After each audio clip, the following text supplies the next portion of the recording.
안녕하세요. 바른투자 커뮤니티 주식부자 양성소 멘토를 맡고 있는 이빨톡톡입니다.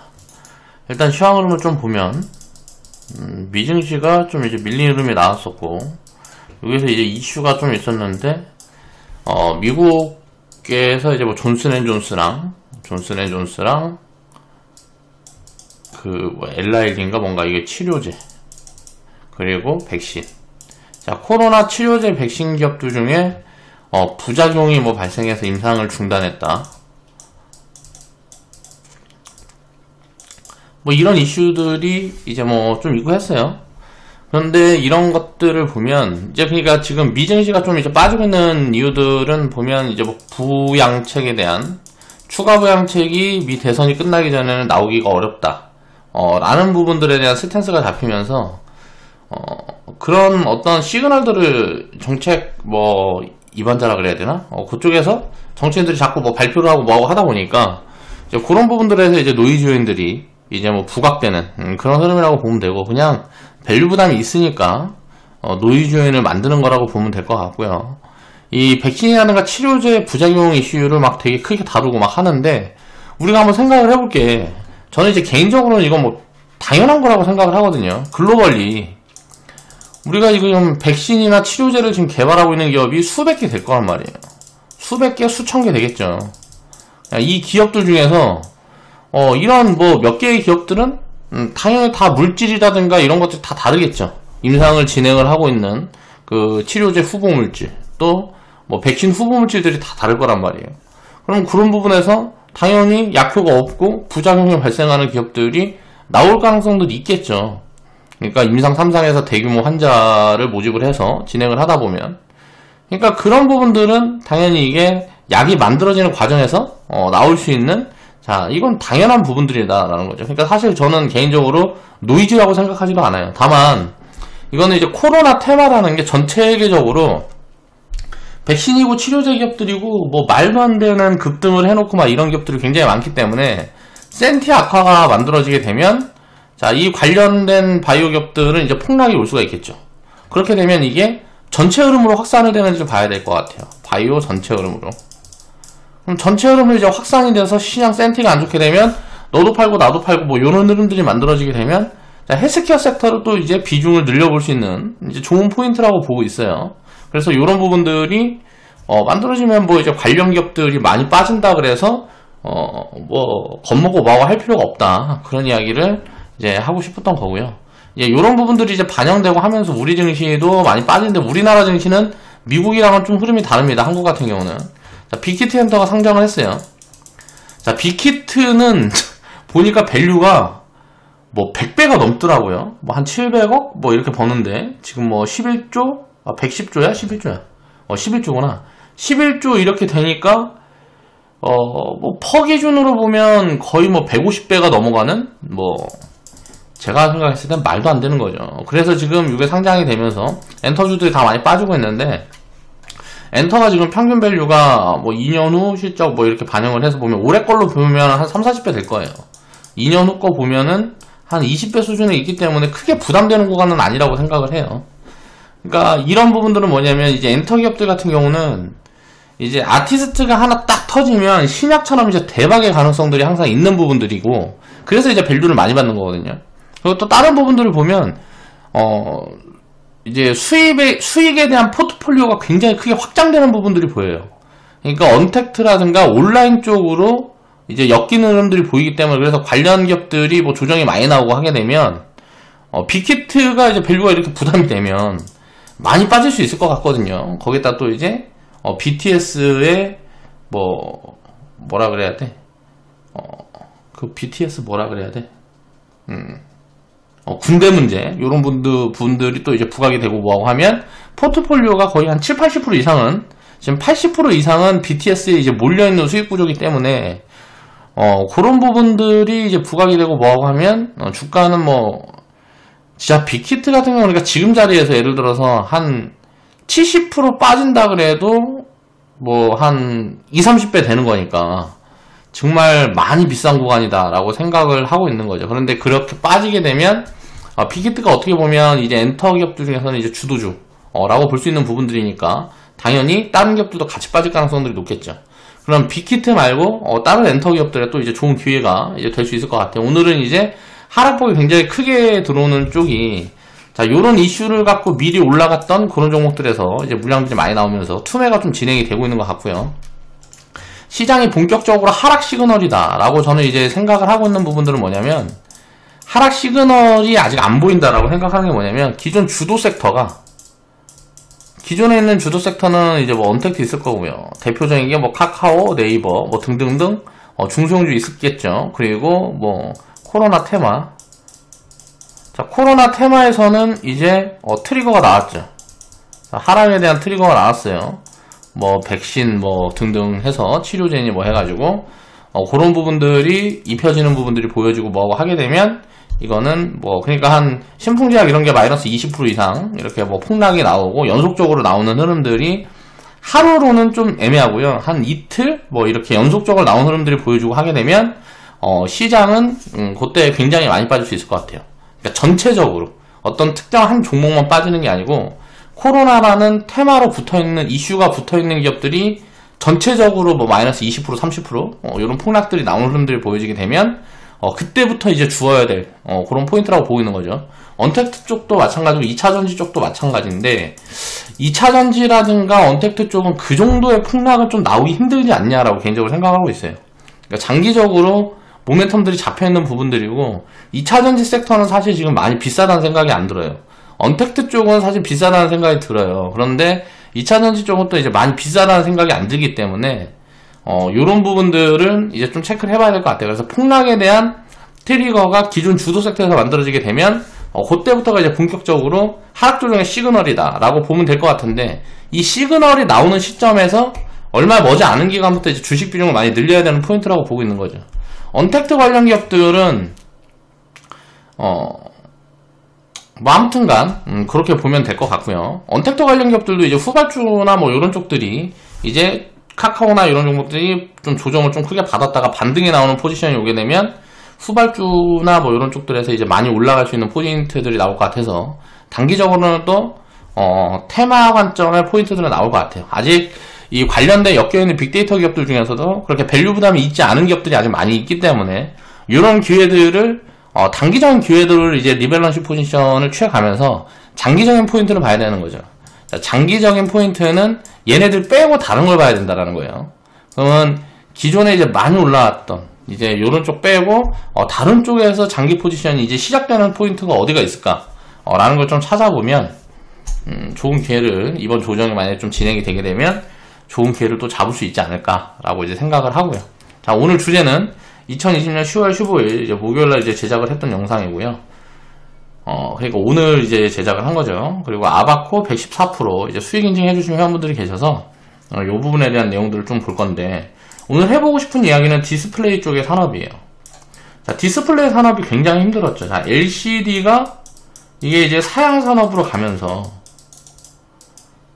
전체적으로 노이즈들이 굉장히 크게 입혀지고 진짜 조금 부실 기업들도 좀 많이 나오는 그런 부분에 있다라고 보면 될 것 같아요. 그러니까 LCD에서 OLED로 이제 변화되는 그런 구간에 있다라고 보면 되겠죠. 여기서 이제 체크 포인트, 제가 생각하고 있는 중요한 이제 투자 기회를 잡아갈 수 있는 부분들이 뭐가 있을까라는 부분들을 오늘 좀 이야기를 해볼 거고요. 항상 보면 이 알파라는 거를 찾아가면 테마가 엮일 가능성들도 높아지고, 당연히 밸류라는 거 가치가 항상 기준이 돼야 되고요. 비싸지 않다라는 전제는 당연히 필요한 거고요. 그리고 이 알파라는 게 붙어 있으면 붙어 있을수록 수익에 대한 확률을 높여준다 라는 거죠. 그래서 이 부분에 대한 걸 어제 영상에서도 이제 뭐 우리가 포지션을 취해놨던 여러 종목들 중에 이제 알파가 있는 기업들을 추려서 장기 포지션으로 보고 일부 포지션은 좀 이제 교체해주는 리밸런싱 포지션을 본다든가 이런 효율적인 관리 관점에 대한 이야기를 했었는데, 오늘도 이제 그런 부분들을 좀 이야기를 해볼까 합니다. 일단 수익 인증 해주신 회원분들 감사드리고요. 축하드립니다. 이제 아바코 114% 수익 인증을 이제 원칙과 연님이 해주셨고요. 자, 코멘트는 감사합니다. 이렇게 짧게 들어왔고요. 진스님이 100% 인증해주셨고, 신나는 바투님이 이제 104% 인증해주셨고, 알찬나님이 101% 인증해 주셨어요. 자, 요 종목을 보면 이 기업에 대한 내용들을 어느 정도 항상 보면서 대충 이제 읽어가면서 산업 흐름을 자꾸 보려는 그런 노력들을 좀 하면 이 파동에 대한 이해도 좀 되고요. 이 리스크가 있을 때마다 보면 항상 좋은 기회구나라는 이런 스탠스들이 잡히게 돼요. 이 과거가 10년, 20년을 놓고 봐도 항상 마찬가지라는 거죠. 이런 리스크는 굉장히 좋은 기회라는 거예요, 장기적으로. 자, 공포는 좋은 투자 기회를 만들어 준다라는 거죠. 그러면 요런 데서 이제 우리가 투자를 할 때 어떻게 포인트를 잡아가야 되냐, 그런 부분들에 대한 설명을 좀 드려볼게요. 자, 아바코라는 기업이 이제 상장을 2005년인가 뭐 언젠가 한 것 같아요. 그리고 나서 이제 상장 시점에서 뭐 이제 70% 80% 빠졌죠. 보통 상장해 놓으면 상장을 딱 하면 버블이 껴서 시작하는 경우들이 많기 때문에 장이 좋을 때 보통 이제 많이 상장을 하고 버블이 껴서 상장하는 경우가 많기 때문에 평균적으로 마이너스 70%에서 마이너스 90%가 빠지는 경우들이 많아요. 그리고 한 10%에서 20% 정도는 버블이 끼지 않고 성장을 하든가 아니면 상장해서 성장을 가파르게 이어가든가 해서 추세가 진행되는 경우는 한 12, 20%밖에 안 돼요. 그리고 보통은 이제 버블이 껴서, 그러니까 그쪽 업황이 좋을 때 상장을 하기 때문에 업황이 좋다 보니까 기대감이 많이 끼고 이제 자산 공모에서 이제 흥행을 하게 돼요. 업황이 좋다 보니까. 그러면 거기에서 이제 버블이 많이 껴서 상장을 하게 되면 이제 뭐 마이너스 70%에서 90% 이렇게 하락에 나오는 경우의 수가 70% 이상이 된다라는 걸 통계적으로 데이터를 쫙 훑어보면 보입니다. 수십 년 동안 이렇게 됐고요. 지금도 그렇게 되고 있어요. 자, 그러니까 그런 부분들을 이제 생각을 하면서 상장을 할 때 왜 기업들이 업황이 좋고 그쪽에 이슈가 많이 붙어있고 사람들이 관심이 많을 때 상장을 할까요? 당연히 IPO 금액을 크게 확대를 하기 위해서예요. IPO를 해서 예를 들어서 500억 모을 수 있는 거 장이 좋을 때 또 업황이 좋을 때 상장을 하게 되면 자금 500억을 유치할 수 있는데 투자금을 예를 들어 2천억, 3천억을 유치할 수도 있는 거죠. 버블을 한 300%, 400% 끼워 버블을 만들어 갖고 상장을 하게 되면 상장할 때 보통 책정되는 부분들이 동일 어떤 섹터랑 비교 분석을 해서 퍼든 뭐 이런 것들을 맞춰 가지고 이제 상장을 하거든요. 그러면 관련 섹터가 고평가에 있을 때 상장을 하는 게 굉장히 유리하잖아요, 상장 시점이. 그래서 보통 그런 경우들이 많다. 거기다가 또 인기가 많기 때문에 신규 상장을 하게 되면 공모에 대한 버블에 대한 기대감이 있어요. 그렇다 보니까 사람들이 투기적인 관점으로 청약이 몰리게 되고, 그렇게 청약이 몰리게 되면 흥행을 하게 되니까 상장한 다음에 뭐 흔히 말하는 요즘 뭐 유행어처럼 이야기하는 따상 뭐 이런 경우들도 만들어지는 거죠. 이제 그런 것들을 어느 정도 이해를 하고 봐야 된다는 거고, 아바카라는 기업은 그렇게 상장을 해가지고 자 2008년도에 이제 리스크를 맞고 이제 반등이 슬 들어왔다가 리스크를 맞고 한 1000% 정도의 이제 상승이 나왔어요. 그 다음에 이제 또 한 70%, 80% 정도 조정이 들어왔다가 이 조정이 들어온 포인트들을 보면, 그러니까 버블 포인트는 한 요 정도가 이제 버블 포인트였다라고 보면 될 것 같고요. 이 정도가 한 버블 포인트였다 라고 보면 될 것 같고, 이 조정이 들어왔던 구간에 보면 이제 유럽 리스크가 있었죠. 이 유럽 리스크가 있을 때 이때도 주도 섹터가 있었습니다. 이제 건설 중소형주 뭐 그런 거하고 뭐 화장품. 지수는 누워 있었는데 성장 섹터가 있는 거죠. 그리고 화장품, 음식료. 자, 이 카테고리로 엮여있는 기업들의 시총 비중이 굉장히 크지 않기 때문에 전체를 합해놔도 전체 지수에서 많이 차지하는 부분들이 아니다 보니까 이런 쪽들이 뭐 1000% 이상씩의 상승이 나왔지만 전체적으로는 지수는 뭐 올랐다 내렸다 하면서 이제 박스권 구간에 있었다라고 생각을 해보면 될 것 같고요. 그런 포지션이 또 이제 지나고 보면 좋은 투자 기회였던 거죠. 항상 보면 이런 리스크들이 불거질 때는 좋은 투자 기회였던 거예요. 2008년도에는 굉장히 수익을 많이 낼 수 있는 포인트였고, 유럽 리스크가 왔을 때는 그런 이제 노이즈 요인들이 있었고요. 그리고 장기적으로 놓고 봤을 때 이 기업의 성장은 그럼 어떻게 진행이 됐을까요? 상장 시점부터 대충 1,400원부터 요렇게 이제 성장이 진행이 되고 있는데, 중간에 이제 성장선을 한번 그려보면 대충 밸류 따져고 그려보면 한 요정도 성장선이 그려지는 것 같아요. 요정도 성장선이 그려지는데 중간중간에 요런 버블 포지션들이 만들어지는 거죠. 이제 그렇게 생각을 해보시면 될 것 같고요. 자, 최근 이제 추천을 드렸던 부분은 2018년도에 또 리스크가 있을 때죠. 뭐 미중 무역 분쟁, 2019년도에는 일본 수출 규제, 2020년도에는 코로나, 뭐 이렇게 3년 내내 이름만 바꿔서 리스크가 입혀졌죠. 그런 구간들이 보면 지나고 보니까 또 좋은 투자 기회였구나 라는 것들이 보여진다는 거예요. 이런 것들을 항상 생각을 하면서 이제 제가 추천을 했던 포인트들이 여기인데, 이런 것들을 생각을 하면서 이제 우리가 투자를 하다 보면 야, 리스크라는 거는 굉장히 좋은 기회구나. 장기적으로. 단기적으로 보면 주가가 이제 많이 빠지고 내가 평가손익이 내려가는 것 같으니까 이게 뭐 공포심도 작용을 하게 되고요. 실망감이라든가 심리적으로 굉장히 연동이 많이 돼요. 화도 나고. 그렇다 보니까 이제 뇌동매매도 많이 하게 되고, 이제 많이 빠져서 열받고 뭐하고 하니까 내가 주식 하나 봐라 하면서 퇴퇴퇴 하고 막 분노의 매도를 하고 주식시장을 떠나고 막 이런 경우들도 사실 많이 있단 말이에요. 그러니까 이거를 변동성을 예측을 하기 때문에 그런 부분들이 밝아지는 거고, 제가 코로나 폭락 때도 마찬가지고 2018년도 폭락 때도 마찬가지고 일본 수출 규제 때도 마찬가지고 반복적으로 회원분들한테 했던 말이 있습니다.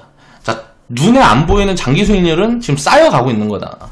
그런 장기 수익률이 왜 쌓여가고 있을까요? 자산이 그만큼 저평가되어 있기 때문에 장기 수익률들은 그냥 확장이 되고 있는 거예요. 저절로 확장이 되고 있는 겁니다. 다만 지금 내 계좌에 찍히지 않을 뿐인 거지. 조정이 깊으면 깊을수록 장기 수익률들은 빠르게 확장이 되고 있다라고 반복적으로 말씀을 드렸어요. 이런 것들은 경험이 없으면 이해를 하지 못해요. 지금 막 주가는 겁나 빠지고 있는데 장기 수익률들이 올라가고 있다는 거야. 미친놈도 아니고 다 그렇게 생각을 한단 말이죠. 근데 그런 것들이 뭐 예외적인 경우가 없어요. 장기적으로 놓고 보면 항상 그렇습니다. 항상 예외적인 경우가 없는 거죠. 그러니까 아바코가 1000% 올라왔던 요 구간에도 보면 1400원에서 15,000원까지 올라갔는데, 단기적으로 놓고 보면 15,000원에서 뭐 이게 뭐 3,000원 4,000원까지 빠져서 바닥을 잡았으니까 어마무시한 하락이 진행이 됐다라고 생각을 할 수도 있지만, 과거에 놓고 보면 1,400원 구간 때 보면 이 3,000원 4,000원까지 빠진 구간도 300%가 상승해 있는 구간이란 말이에요. 이게 나중에 주가가 예를 들어서 2만원 3만원 5만원 가면은 어떻게 될까요? 자, 15,000원이고 3,000원 4,000원이고 샀던 사람들이 예를 들어 5만원 가서 보면 다 그냥 잘 산 거예요. 근데 이런 버블 포지션보다는 조금 더 싸게 샀으면 자, 당연히 수익률은 더 높아지니까 좀 아쉬운 부분이 있는 거지. 투자를 장기적으로 봐야 되는 관점은 이런 거에서 이제 알아야 된다는 거죠. 결국 이 아바코라는 기업이 망하지 않고 계속 성장을 해나간다 그러면 나중에 5만원 10만원 가 있을 거라는 거죠. 근데 그 기간을 예를 들어서 말을 합니다. 막 시장이 막 좋고 거기에 대한 어탕이 잡히고 뭐하고 하면 나 이거 장기 투자할 거야 하면서 막 15,000원 만원한테 딱 들어가요. 그래갖고 예를 들어서 한 5년 6년 이렇게 바닥을 키면 어떻게 될까요?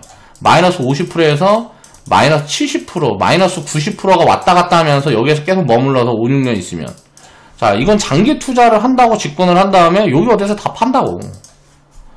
그러니까 사람들이 생각하는 장기 투자의 개념은 최대 맥시멈을 잡아봐야 6개월에서 2년이에요.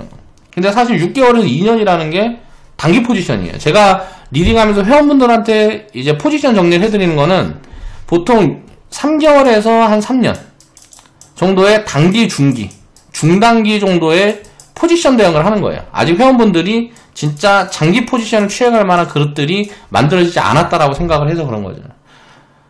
이런 부분들을 이해를 해야 되는 거예요. 그래서 이제 투자 경험이 쌓여가면 쌓여갈수록 정말 매도가 힘들어져야 되고, 장기적으로 좋은 기업들은 오래 보유하면서 막 1000%, 2000%, 3000% 수익 구간까지 보유하는 포지션들이 일부씩 확장이 돼야 돼요. 그렇게 확장을 해나가면서 장기 포지션들을 늘려가야 이게 그릇이 성장하면서 거기서 맞춰서 내가 자본 규모도 성장할 수 있는 건데, 처음부터 그냥 10년, 20년 보유하라 그러면 그렇게 해서 보유할 수 있는 사람은 0.00001%도 안 되죠. 한 100만 명 중에 한 명도 안 된다는 거예요. 10만 명, 100만 명 중에 한 명도 안 돼요. 그런 경험들이 없이 그렇게 장기적으로 보유할 수 있는 사람은. 그래서 그런 부분들에 대한 스탠스를 계속 잡아드리기 위해서 장기적인 포지션에 대해서 계속 언급을 하는 거다. 라고 이해를 하시면 될 것 같고요. 리스크가 있을 때는 그냥 예외 없습니다. 그냥 항상 기회예요. 기업이 망하는 경우 말고는 항상 기회라는 거죠. 장기적으로 성장하는 포인트에선 그냥 그렇게 보고 이제 항상 주식 투자를 할 때는 장기적인 관점으로 생각을 하면서 이제 우리가 투자를 해야 된다라는 이야기를 하고 싶은 거고요. 항상 리스크는 좋은 기회다. 지나고 보면 공포는 항상 좋은 투자 기회라는 거죠. 내가 물려 있어도 좋은 거고요. 내가 거기서 새로 살 수 있으면 그보다 더 좋을 수는 없는 거고요. 그건 이제 운이 좀 작용하면서 포지션 대응은 조금씩 달라지는 거죠. 내가 또 여유 자금 좀 더 있으면 조금 더 살 수 있으니까 엄청난 좋은 기회인 거고, 공포가 와서 폭락이 오고 하락이 좀 깊어지고 뭐하고 했을 때 내가 그냥 다 물려있다. 아, 그럼 시간을 좀 버티면 어차피 올라올 거니까 라고 편하게 생각을 하면 되는 거예요. 다만 여기서 중요한 건 뭐냐면 기업이라는 건 항상 망할 수 있는 이유가 있어요. 망할 위험이 존재하죠. 언제든지 망할 위험이 있어요. 지금 코로나로 인해서 뭐 이제 항공기업들은 전 세계에서 많이 망하겠죠. 그리고 뭐 여러 가지 망하는 산업들이 이제 많이 만들어질 거란 말이에요. 리스크가 올 때 진짜 망하는 기업들이 생긴단 말이에요. 그렇기 때문에 이거를 정확하게 내가 캐치해 나갈 수가 없어요. 인간이기 때문에 어떤 요인이 어떻게 작용을 할지를 알 수가 없기 때문에 미리 알 수가 없다라는 거죠. 그렇기 때문에 이건 항상 분산의 관점으로 대응을 해야 망하는 기업들을 이제 비용 처리하고도 굉장히 큰 폭의 수익이 가능해진다라는 거죠. 그래서 이런 리스크를 해칭할 수 있는 분산의 개념은 무조건 시스템으로 입혀져 있어야 되는 거예요. 투자를 하면서는. 분산을 예를 들어서 내가 20개, 50개 종목을 할 건지 100개, 300개, 1000개 종목을 할 건지 거기에 대한 이제 개념은 자기가 알아서 그냥 편한 대로 하시면 되는 거고 그 분산을 무조건 해야 된다라는 개념은 꼭 필요한 거죠. 그리고 그 분산에 대한 개념에서 확률적인 통계치를 확인하기 위해서는 확률적인 통계 확률을 높이기 위해서는 예를 들어서 어떤 기업을 예를 들어 내가 50%를 갖고 있고 어떤 기업은 비중 10%를 갖고 있는데 10% 가진 기업이 수익이 300%가 났는데 50% 가진 기업이 손실이 예를 들어서 뭐 70%가 났다. 그러면 손실이거든요. 그러니까 이런 거에 대한 확률의 통계치를 높이기 위해서 일정하게 금액을 맞춰가지고 분산을 하는 게 저는 효율이 굉장히 좋다라고 생각을 해요. 그리고 심리적으로도 연동을 덜 받을 수가 있고 그래서 비중 관리에 대한 부분들도 이제 신경을 쓰면서 시스템을 정립을 해야 된다라는 이야기를 하는 거고요. 그렇게 생각을 하면서 이제 우리는 투자를 하자라는 이야기고 자 오늘 주제로 이제 들어가서 보면 아바코 같은 기업을 보면 실적이 좀 변동성이 굉장히 커요. 매출이 성장을 하긴 하는데 2015년부터 지금 2019년까지 보면 매출이 지금 보면은 그렇게 성장이 가파르다라고는 볼 수 없어요. 그러니까 업황이 뭐 그렇게 썩 좋지 않았다라는 거죠. 5년 동안 대충 한 매출이 100% 좀 미달되게 이제 뭐 그렇게 포인트들이 나왔고 그런 것들을 보면 2015년부터 19년까지 주가가 그 자리에서 박스권을 이제 놀고 있다가 지금 이제 성장 흐름이 이제 주가가 이렇게 튈 거면 이건 성장 모멘텀들이 어떻게 잡혔다라고 보면 되는데 앞으로 이게 상승 추세냐라고 확인을 하기 위해서는 이제 조정이 한 번 더 진행될 가능성이 지금 당장은 더 높다라고 보고 있어요. 자, 숫자는 이렇게 개연성을 가지고 보는 겁니다. 그 이유는 뭐냐면 코로나로 인해서 오늘 분기 실적을 보니까 2분기에 보니까 매출이고 뭐고 많이 줄었죠. 근데 이게 이제 3, 4분기까지 계속 안 좋아지는 흐름들이 확인이 된다 그러면 요거는 주가가 어떻게 돼요?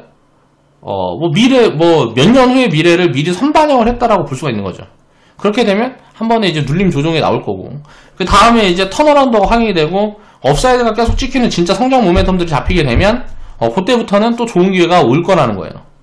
지금 갖고 있는 분들은 이게 고민이 되는 거죠. 그러니까 지금 분할 매도 포지션이 맞는 것 같아요. 이런 기업들은 자 그냥 끌고 가기보단 자 이제 밸류에 대한 부분들이 굉장히 애매한 포지션인 거예요.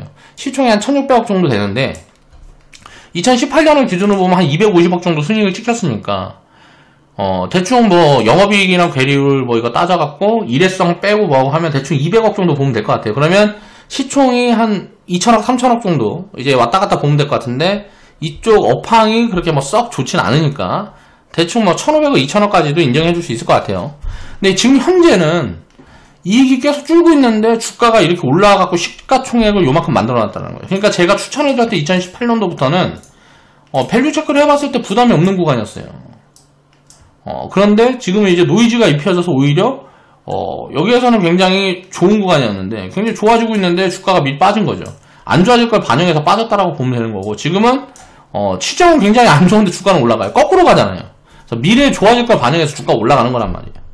이런 부분들을 이해를 해야 된다는 거예요. 그래서 숫자랑 놓고 주가랑 파동이 똑같이 연결이 될 거다라고 생각하면 자, 선반영에 대한 이해가 부족한 거예요.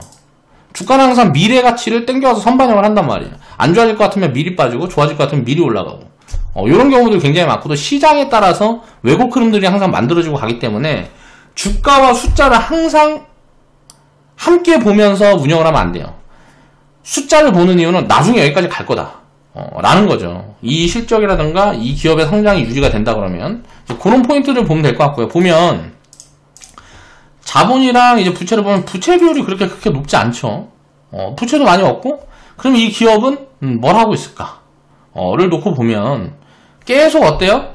자본 총계는 성장을 하고 있다는 거예요. 자본 총계는 이제 성장을 하고 있죠. 이건 이제 분기니까. 여기서 보면 2015년도에 이제 900억, 1000억, 1000억, 1000억, 1000억. 그러면 자산은 계속 증가를 하고 있구나. 라는 부분들을 이제 확인을 해볼 수가 있을 것 같고요. 그러면 이 기업은 리스크는 크지 않은 기업이다. 그러면 성장 모멘텀이 뭐가 있냐를 이제 체크를 해봐야죠. 지금부터 이제 볼 게 이제 알파라는 거예요. 이게 진짜 성장을 할 수 있는 요인들이 있냐, 그런 것들을 봐야 되는 거죠. 자, 급등 이유를 일단 보면 이제 뭐 태양광 테마에 엮였다라고도 볼 수 있을 것 같고요. 뭐 바이든 이슈, 뭐 유럽의 뭐 정책 이슈 이런 것들 붙고 뭐하고 하면서 그런 쪽 이슈가 붙었다고도 볼 수가 있을 것 같고, 2차전지 뭐 장비 사업을 진출한다 그래서 2차전지 섹터가 흐름이 좋았기 때문에 그런 것들이 이제 엮였다라고도 볼 수가 있을 것 같고요.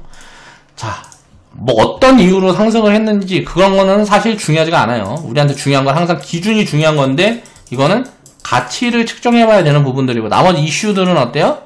그냥 항상 포지션을 주는 겁니다. 이슈를 붙어서 가치보다 많이 올라가면 좋은 매도 찬스가 되는 거고, 이슈가 붙어서 안 좋은 이슈가 붙어서 가치보다 많이 내려오면 좋은 매수 찬스가 되는 거예요. 그러면 공포는 사고, 여기에서 욕심이 끼는 순간 매도 포지션을 섞어가면서, 지금은 그러면 어딜까요? 욕심이 좀 낀 포인트라는 거죠. 그래서 이제 분할 매도 포지션이 합리적인 포지션이다 라고 보면 될 것 같고요.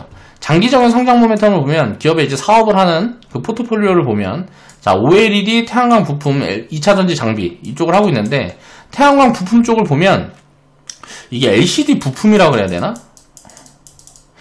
뭐 요런 걸 이제 생각을 해볼 수가 있을 것 같아요. 근데 LCD 가격이 최근에 좀 반등하는 흐름들이 보여지죠.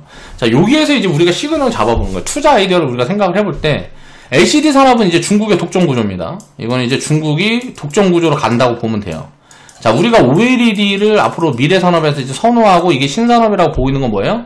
이걸 구부리고 뭐하고 말고 막 할 수가 있는 거예요. 막 돌돌돌 말고, 이게 휴지처럼 말고, 이렇게 구부리고 할 수가 있다 보니까 여기저기에 적용할 수 있는 범위가 넓어지니까, 요 부분에 대해서, 사용 범위가 확장이 된다라는 거죠. 근데, 우리가 태양광 패널 같은 것도 보면, 이제 뭐, 그것도 이제 나중에는 뭐 구부려서 어떻게 사용할지는 모르지만, 이제 기본 이제 평면 TV라든가 뭐 이런 걸 보면, TV도 마찬가지로 가전에서 보면 LCD가 그동안 갖고 있는, 그러니까 저가품에는 이게 다 들어가겠죠. 앞으로도 계속 이게 들어갈 건데, 신산업으로 이제 진출을 하는 기업이 없겠죠. 그럼 고정적인 캐시카우가 만들어질 가능성들도 있는 거예요. 가격이 어느 정도 이제 유지가 되는 선에서 이제 된다 그러면, 이건 고정적인 캐시카우가 여기서 나올 수 있는 부분들이 있다는 거죠. 자, 이거를 이제 태양광이랑 연결해놓고 보면, 야, 중국에 있는 지금 LCD 기업들은 장기적으로 굉장히 좋을 가능성도 있겠다 라고도 우리가 생각을 해볼 수가 있는 거죠. 왜? 신규로 들어갈 사업자들은 없고 기존에 갖고 있는 기업들이 독점적인 구조를 갖고 가게 될 가능성들이 굉장히 높은데, 이쪽은 이제 가격 경쟁력이 다 중국을 이겨갈 수가 없기 때문에 중국이 이제 탑 오브 탑이라는 거죠. 그러면 야, 이쪽 산업들 중국 기업들 몇 개 찾아서 좀 투자를 해볼까? 라는 관점을 잡을 수가 있는 거예요. 자, 이런 것들이 이제 투자 포인트라는 거예요. 그러니까 그런 것들을 우리가 창의력을 발휘해서 생각해 볼 수 있는 그런 포인트들이 있다는 거죠. 그러니까 그걸 왜 그러냐면, LCD 가격은 이제 뭐 바닥을 찍었다라는 전망이 굉장히 우세해요. 왜 그러냐면 이 가격이 생산 단가만 이제 생산 단가보다만 높게만 유지되면 일단 이익이 나는 구조가 되니까. 그러면 적자 기업들은 결국은 다 도태되고, 이쪽은 사양 산업이라고 다 생각을 하고 있기 때문에 기업들이 신규 진출은 없겠죠. 근데 이제 OLED 같은 경우는 굉장히 이제 투자를 많이 하고 신규 진출을 많이 하겠죠. 그러면 LCD 산업은 패널 업체들, 완성품을 만드는 업체들이 어떻게 보면 강점을 가질 수가 있고, OLED 쪽은 어때요? 신규 투자가 늘어나면서 경쟁이 굉장히 과열되는 포지션들이 오겠죠. 그럼 장비 기업들이 굉장히 좋겠구나. 이런 것들을 이제 생각해 볼 수 있는 거예요. 거기다가 우리가 태양광 시장이 앞으로 굉장히 커질 거다 라는 스탠스들이 잡히고 있잖아요. 그러면 태양광 쪽에 들어가는 LCD 부품이라든가 요런 쪽에 연결을 해서 보면, 야, 이쪽 파이도 생각보다 커질 수 있겠다 라는 쪽에 이제 스탠스가 갈 수가 있다는 거죠. 그러면 이게 지금은 이제 사양산업이라고 생각하고 있는데 성장에 대한 모멘텀이 붙게 되면 어떻게 될까요? 이건 리레이팅이 굉장히 크게 나올 수 있는 부분들이 있는 거예요. 이제 이게 될지 안 될지는 모르지만 이런 부분들에 대한 생각을 해봐야 된다는 거죠. 이게 이제 체크포인트라는 거예요. 그러면 그런 관련된 기업들을 쫙 펴놓고 실적들을 다 체크하면서 관련 이슈랑 뭐 이런 것들을 함께 보면서 공부를 계속 해나가는 거죠. 그렇게 이제 포지션을 잡아가는 거예요. 이런 것들을 이제 우리가 생각을 해봐야 되고, 그러면 이제 우리나라 기업보다는 이쪽 관련된 거는 중국 기업들이 훨씬 유리하기 때문에 우리나라 기업들은 상대적으로 우위를 가지기가 힘들어요. 우리나라는 이제 LCD는 이제 다 이제 사업에서 이제 손 떼고 지금 뭐 LG 디스플레이고 삼성전자고 다 사업 축소를 하고 다 없애고 하는 추세에 있기 때문에 우리나라 기업이 중국 기업이랑 성장을 이제 경쟁을 해서 중국 기업에 더 좋은 조건으로 납품을 하기가 굉장히 어려운 구조라는 거죠. 자, 그러면 우리나라 기업은 LCD 쪽에서는 투자하기가 굉장히 좀 부담스러운 그런 포인트다라고도 생각을 해볼 수가 있는 거죠. 자, 그런데 이제 아바코는 그것만 갖고 있는 게 아니고 2차전지 장비 쪽에 어떤 이때 진출에 대한 뭐 이런 것들을 이야기를 하고 있는데 여기에 대한 부분들도 또 이제 체크를 해봐야 되고, 그러니까 숫자를 추적해 나가면서 봐야 된다는 거예요. 무슨 말이냐면 한국에 이게 중국 기업이라 그러면 투자 매력이 굉장히 커지는데 앞으로 이게 한국 기업이기 때문에 어떻게 될런지는 좀 봐야 되겠다. 라는 스탠스를 이제 우리가 가질 수가 있다는 거죠. 자, 그 다음에 이제 기업들은 그래서 오늘은 이제 알파를 찾아가는 그 관점에 대한 이야기를 많이 할 거예요. 이제 해볼 건데, 기업들은 망하지 않기 위해서 항상 노력을 한다라는 거죠. 망하지 않기 위해서 노력을 하려고 그러면 어떻게 돼요? 자, 신산업 계속 진출하고 사업 다각화를 하고 해야 돼요. 예를 들어 내가 지금 하고 있는 사업이 쇠퇴기야. 망하고 있어. 성장은 못하고 있고 앞으로 돈을 벌어들일 돈은 계속 줄어들 것 같아. 이쪽 산업에서. 그러면 새로운 성장 동력을 찾아야 되는 거잖아요. 거기에 대한 노력을 계속 하는 거죠. 그 과정에서 이제 망하기도 하고 뭐하고 하는 거고, 거기에서 이제 살아남는 기업들은 굉장히 큰 모멘텀들을 가지는 거예요. 일단 세로닉스라는 기업을 보면 이제 자회사가 LNF가 있어요. LNF에 대한 지분 가치가 굉장히 크게 부각될 수가 있겠죠. 그런 것들을 보는 거예요. 이건 뭐예요? 2차전지 관련된 포트폴리오를 갖고 있는 거죠.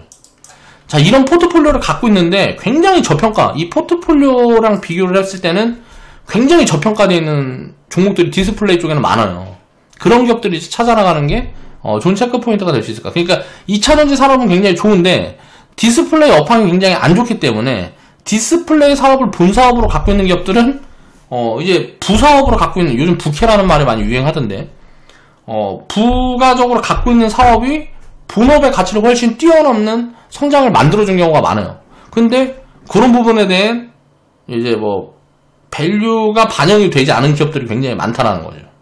그런 기업들을 찾아가는 게 첫 번째 체크포인트가 될 것 같아요. 지금은 이제 2차전지 관련 기업들은 좀 단기적으로 많이 올라와 있는 구간이, 코로나 이후에 단기적으로 많이 올라와 있는 구간이기 때문에 당장 진입은 조금 아쉬운 포지션인 것 같고, 좀 기다려서 이제 다시 움직일 때는 밸류 매력이 굉장히 커 있는 쪽이 어딜까를 보면 장비 쪽하고 디스플레이 쪽에서 저는 체크포인트가 있다고 생각을 해요. 그래서 그런 쪽으로 지금 저도 이제 기업을 좀 추려나가면서 공부를 많이 하고 있고요. 그 다음 이제 인지 디스플레이라는 기업은 보면 밸류 매력이 굉장히 있어요. 밸류 매력이 굉장히 있는데 수소차 테마를 타고 많이 움직였어요. 그러면 수소차 테마라는 게 꺼지게 되면 어떻게 될까요? 좀 이제 단기적인 노이즈가 나온다든가 대장주들이 꺼진다든가 해서 조정이 나오면 같이 조정을 받을 가능성이 높죠. 근데 수소차가 문제가 아니고 본업에서도 굉장히 밸류 매력이 있어요. 성장을 꾸준히 하면서 매출 규모도 굉장히 크고, 그러면 이런 기업들은 어때요? 테마를 탔는데 분할매도 포지션을 받다가 조정이 좀 들어오고 뭐하고 하면 굉장히 좋은 포인트가 나오는 거예요. 그러니까 본업 가치가 높은데 어떤 자회사에 대한 이슈성으로 주가가 많이 올라갔는데 그런 이슈가 전체적으로 꺼지게 되면서 같이 조정을 받게 되면 이 테마 흐름들의 같이 엮여서 연동돼서 조정을 받게 되면 좋은 매수 찬스가 되는 거죠. 자, 이런 게 이제 좋은 포인트라는 거예요. 아바코 같은 기업을 보면 어때요? 자, 태양광 2차전지 이 관련된 게 많이 조정을 받으면 어때요? 이 본업 가치를 봐야 되는데 애매하죠, 좀 본업 가치가. 그러면 이 기업은 턴어라운드라든가 숫자를 보고 이제 우리가 편입을 해봐야 된다는 거죠. 그러니까 아바코라는 기업은 좀 확인을 해볼 포인트가 있는 거고, 세로닉스라든가 인지 디스플레이 같은 경우는 조정도는 그냥 받아야 되겠다. 이런 스탠스가 조금 달라지는 거예요. 이제 산업별로, 기업별로. 그런 부분들에 대해서 우리가 생각을 해볼 수가 있고, 자, 본업이 굉장히 안 좋은데 이 알파가 눈에 보인다. 그러면 이런 흐름들이 예상을 할 수가 있단 말이에요. 이런 알파에서 주가가 어떤 테마를 타거나 파동이 나오는 부분들이 만들어질 수 있기 때문에 그런 포인트들을 갖고 있는 기업들을 담아놓게 되면, 좀 몇 개 담아놓게 되면 그런 것들이 부각이 될 때 좋은 매도 찬스를 주는 거예요. 테마가 붙어서 많이 움직이고 뭐 하게 되면. 그러니까 기업들이 본업이 예를 들어서 디스플레이면 디스플레이 알파는 뭐예요?